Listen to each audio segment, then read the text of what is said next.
Hello and welcome back. Today we're unpacking the numbers from one of India's giants, HDFC Bank. They've just released their results for the financial year ending March 31st, 2025. That's right. HDFC Bank, now even larger post the merger with HDFC Limited effective July 1st, 2023, is a major player in India's banking landscape. We'll be looking at their performance for both the fourth quarter and the full financial year 24-25. And importantly, we have the audited financial results here, covering both the standalone bank performance and the consolidated picture, which includes its subsidiaries like HDB Financial Services, HDFC Life, HDFC Ergo, and others. The board approved these results on April 19, 2025. Exactly. So quite a bit to cover. Let's dive straight into the standalone results first, just the bank itself. Okay, how did the bank fare on its own in Q4 and the full year? Let's start with interest earned. Alright, for the standalone bank in Q4 FY25, interest earned came in at 77,460.11 crore rupees. That's up from 71,472.75 crore rupees in Q4 FY24. For the full financial year 25, interest earned stood at 3,517.04 crore rupees, a significant jump from 2,58,340.56 crore rupees in FY24. But remember, FY25 includes the full year impact post-merger, making direct year-over-year comparison tricky for the full year. Understood. What about other income? That can sometimes tell a story. Indeed. Standalone other income for Q4 FY25 was 12,027.88 crore rupees. Now, this is lower than the 18,166.25 crore rupees in Q4 FY24. A key reason for the high number last year was the gain from the HDFC Credila stake sale, which was about 7,341 crore rupees. So excluding that one-off, the underlying other income seems to have grown. For the full year FY25, other income was 45,632.28 crore rupees compared to 49,240.99 crore rupees in FY24. Right, that Credila sale gain makes the Q4 comparison look skewed. So combining interest and other income, what's the total income picture? Standalone total income for Q4 FY25 was 89,487.99 crore rupees, slightly down from 89,639 crore rupees year over year due to that lower other income figure we discussed. For the full year FY25, total income was 3,46,149.32 crore rupees, up from 3,07,581.55 crore rupees in FY24. And on the expense side, interest expended? Standalone interest expended in Q4 FY25 was 45,394.31 crore rupees, up from 42,395.93 crore rupees year over year. For the full year, it was 1,77,846.95 crore rupees versus 1,49,808.10 crore rupees. Okay. And operating expenses? Standalone operating expenses for Q4 FY25 was 17,556.98 crore rupees. This is slightly lower than Q4 FY24's 17,968.83 crore rupees, which according to the press release included a 15 billion rupee staff ex gratia provision last year. For the full year FY25, OPEX was 68,174.89 crore rupees compared to 63,386.01 crore rupees in FY24. So after all that, what does the profit before tax or PBT and profit after tax or PAT look like for the standalone bank? Standalone PBT for Q4 FY25 was 23,343.65 crore rupees, significantly higher than 15,762.60 crore rupees in Q4 FY24. For the full year FY25, PBT stood at 88,478.06 crore rupees, up from 70,895.30 crore rupees. And the bottom line, the net profit or PAT? Standalone PAT for Q4 FY25 was 17,616.14 crore rupees, up from 16,511.85 crore rupees year over year. For the full year FY25, PAT came in at 67,347.36 crore rupees compared to 60,812.27 crore rupees in FY24. That's a growth of about 10.7%. Okay, and the earnings per share or EPS for the standalone entity? Standalone basic EPS for Q4 FY25 was 23.03 rupees compared to 21.74 rupees year-over-year. Diluted EPS was 22.93 rupees versus 21.67 rupees.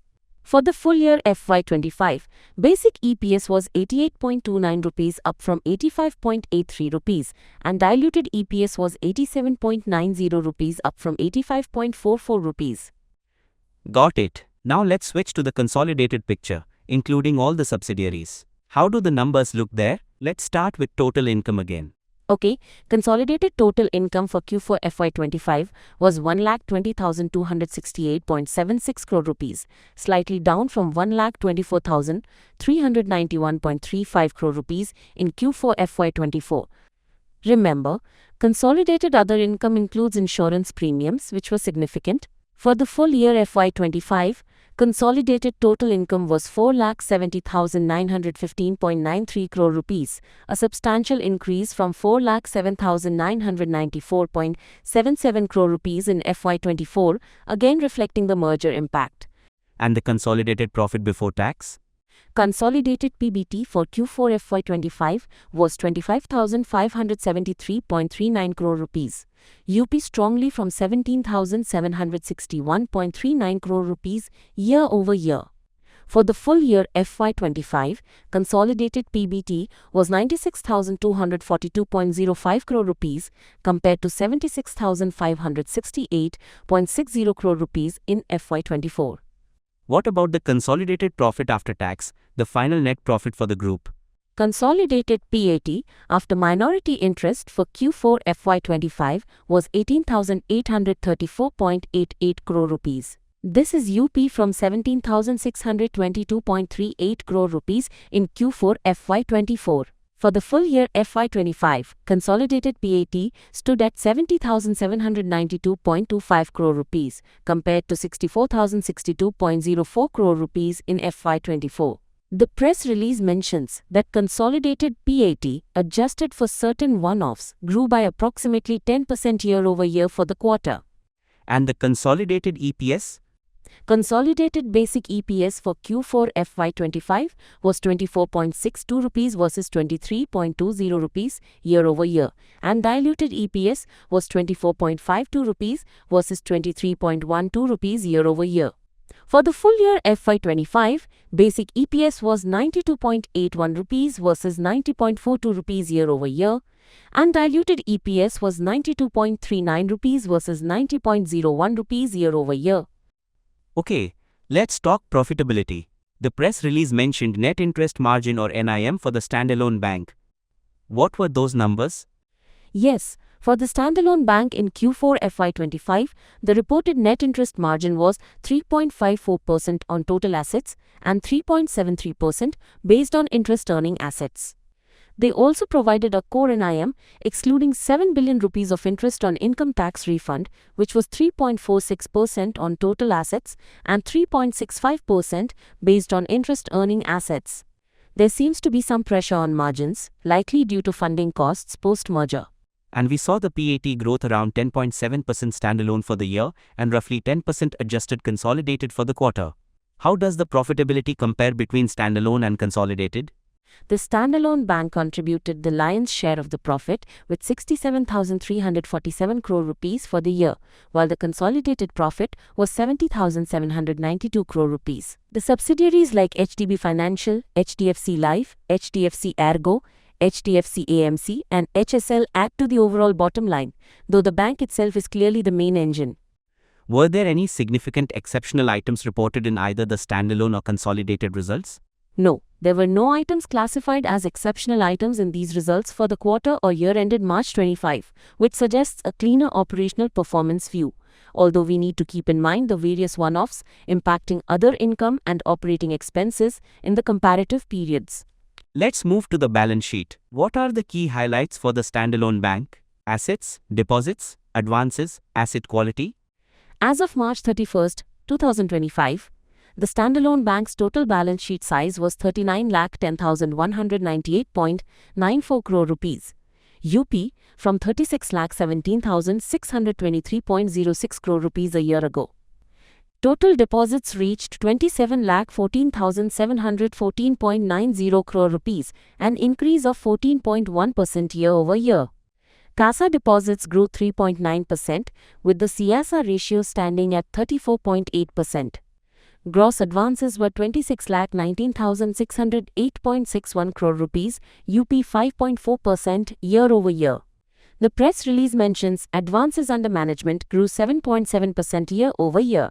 And the crucial asset quality numbers? NPAs? Asset quality looks stable. Gross non-performing assets or NPAs were at 1.33% of gross advances as of March 31, 2025. That's slightly improved from 1.42% in the previous quarter, Dec 24, and slightly UP from 1.24% a year ago, March 24.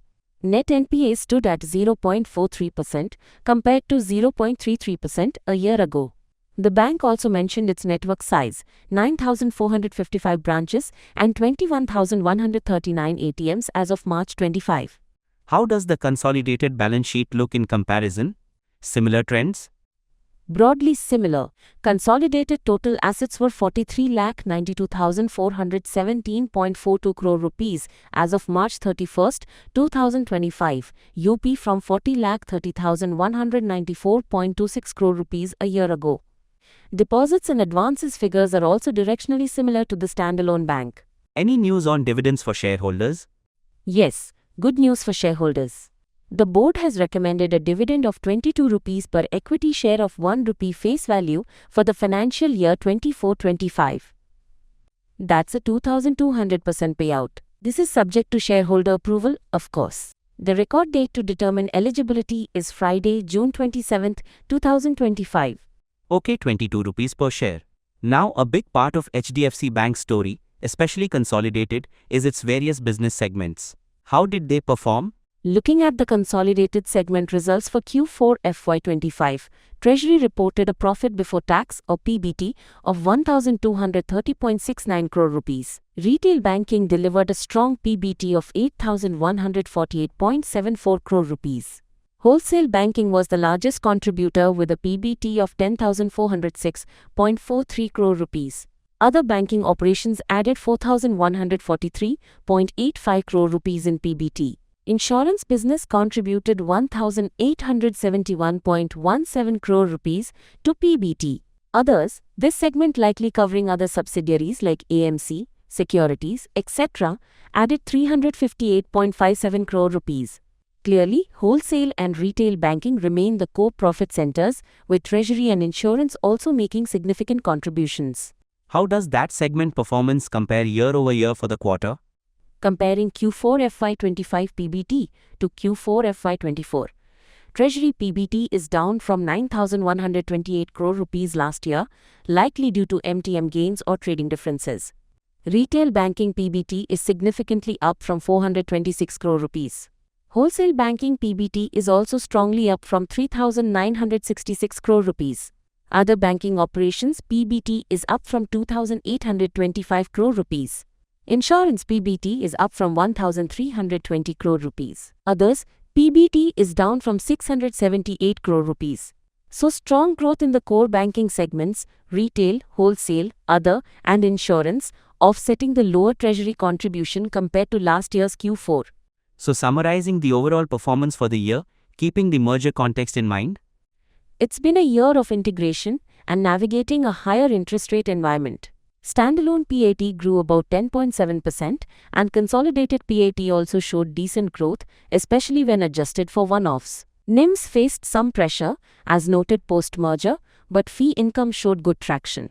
Operating expenses were reasonably controlled, considering the integration activities and excluding prior year one-offs. Asset quality remained remarkably stable, which is a big positive. The report also contains quite a few notes. Any significant points we should highlight? Definitely, there are several important notes in the report.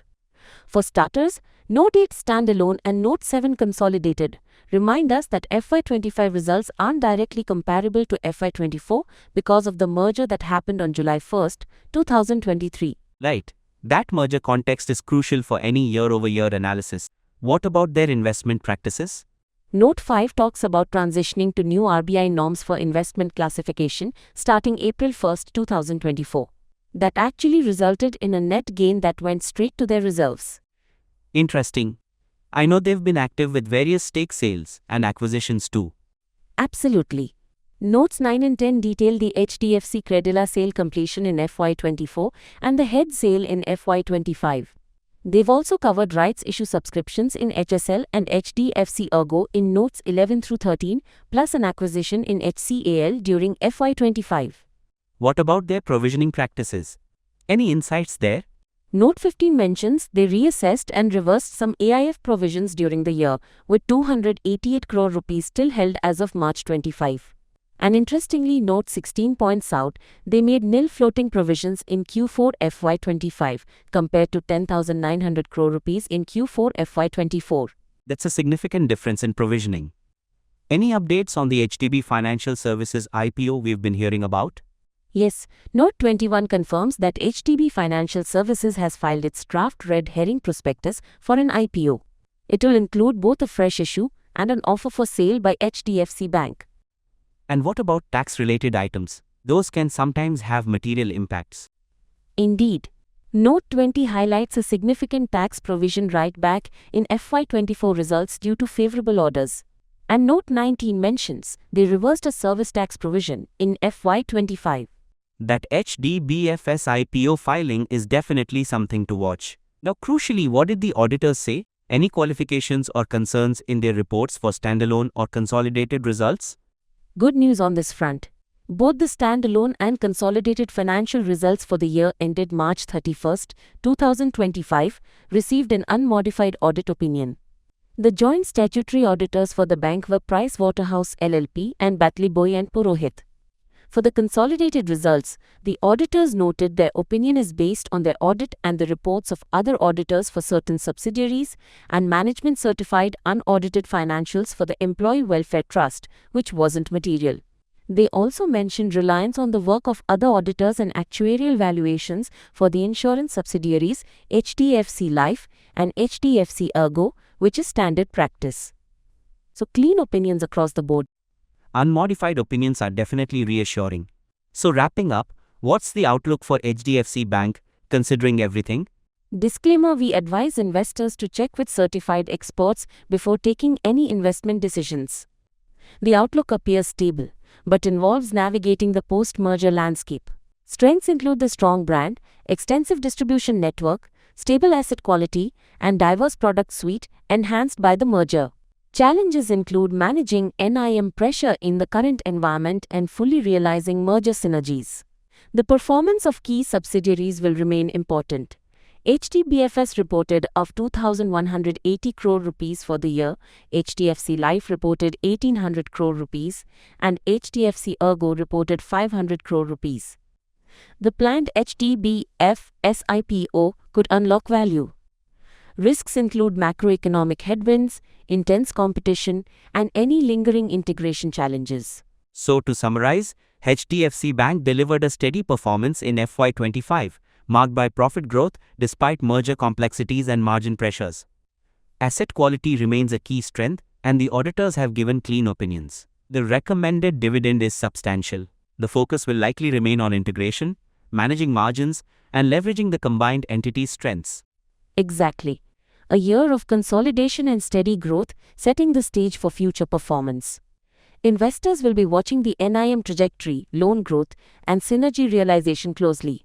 Alright, that's all the time we have for HDFC Bank's results today. Thanks for tuning in. Join us next time for more financial insights.